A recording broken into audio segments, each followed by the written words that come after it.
I myself am the living bread which comes down from heaven. The gospel today is so profound. It reveals the very heart of why we call it good news. Because it reveals God's love in its fullness. God met his people Israel, as recorded in the first reading, in the desert of their own despair. And he fed them. Listen to the words. They were pining to go back to Egypt. They were complaining and murmuring, even though God was delivering them. And this God of love, after hearing their cry, miraculously intervened. And the people said, when they gathered up what had appeared in the morning, "What is this?" And that's what manna means. What is this? It was the provision of heaven. Yet it was not that long afterward that they would grumble once again. Numbers 11, we read the words, "We are famished," as they complained to Moses once more, "and we see nothing but this manna."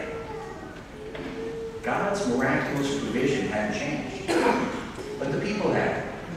Their hearts once again grew cold, and they fell out of communion.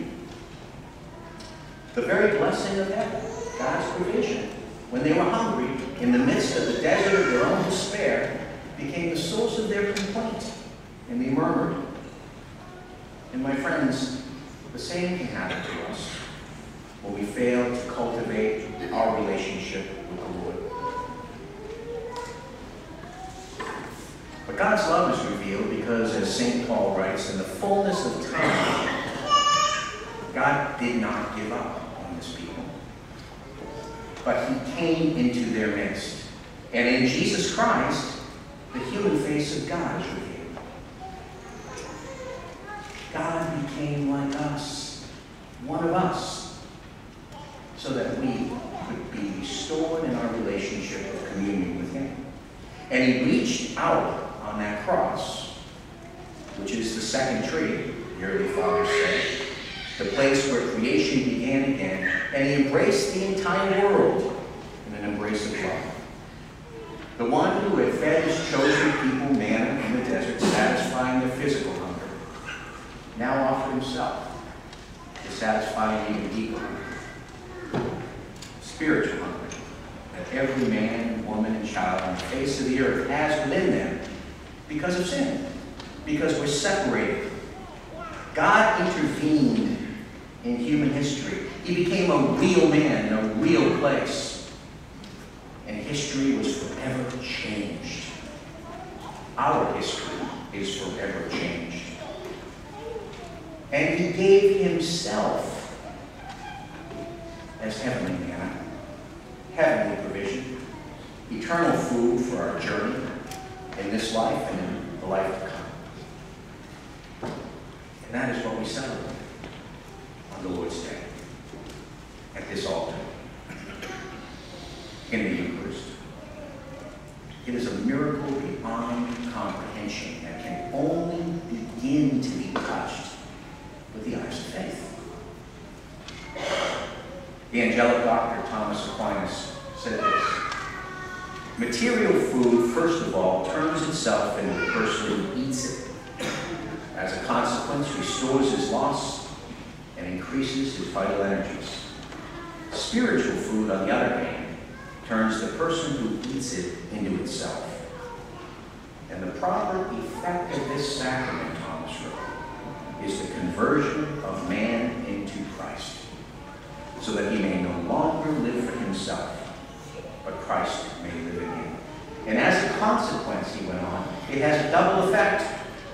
It restores our spiritual losses occasioned by sin and increases the power we need to grow in virtue.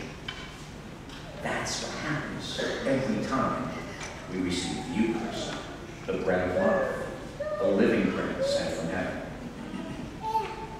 The great Bishop of Hippo, Augustine, in his Confessions, where he tells his story of conversion, said this, speaking in the Holy Spirit on behalf of the Lord, quote, I am the food of grown men, Grow, you shall feed upon me.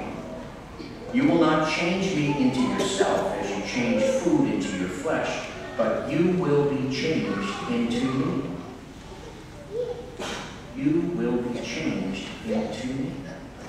When we partake of this bread of heaven, the one who we receive transforms us from within.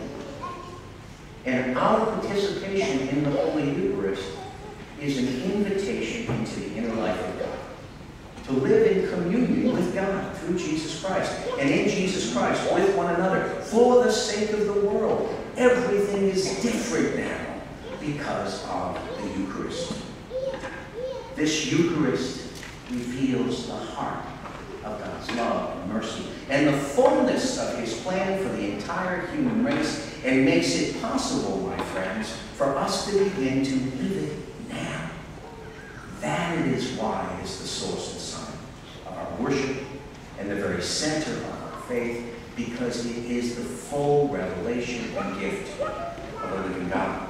Here, today, at this altar, the same Jesus who proclaimed these words in the gospel, who stretched out his arms on that cross, who burst forth from that tomb in power, that same Jesus gives himself to you and to me. It lives within us and calls us now to live within him in the mystery of his love, which is communion. That is why we call it communion. And makes it possible through grace, which is divine life, to respond to the wonderful words of the Apostle Paul in our second reading, to put away the old self, your former way of life, corrupted through deceitful desire, to be renewed in the spirit of your minds, to put on the new self, created in God's way, in righteousness and holiness and truth. More than words of pious encouragement, these are words of reality. And they are possible because God has given himself now fully to us. And the bread we receive is not like the manna of old, but the living bread. Jesus Christ himself, body, blood, soul, and divinity. And when we feed on this food, today, right now, here, we enter into the eternal communion that is ours now through him with the Father in the Spirit. And we are called to live differently, invited to exercise our freedom and say yes, and to become, as the angelic doctor said, Augustine said, and the great saints and fathers of the church have said for over 2 millennia, to become what we consume. To become a people of Eucharist, a people of communion, living lives of thanksgiving, and demonstrating that God is alive for a world that is hungry for what we have been given, the bread from heaven. For those who have come to the lectures we've been offering, Catholic by Choice, you may have heard this story. But for those who haven't, I share it. And perhaps for those who have, I share it once again. I think that's one of the things that happens as you hear it. It's great. You're able to tell stories several times. But I thought about it as I heard these powerful words of the gospel. I'm a revert to the church. Raised a Catholic, I wandered, as many do, during my teenage years, searching for truth. And I searched in all the strangest places. I was the kind of teenager who, instead of playing baseball, was reading the Bhagavad Gita and Upanishads, wondering why we were having a war, and going through all these existential wranglings. And by God's goodness, the seed of faith planted in me in baptism, and by my parents in my early childhood years, stayed there and grew. And I came home to the fullness of Christian faith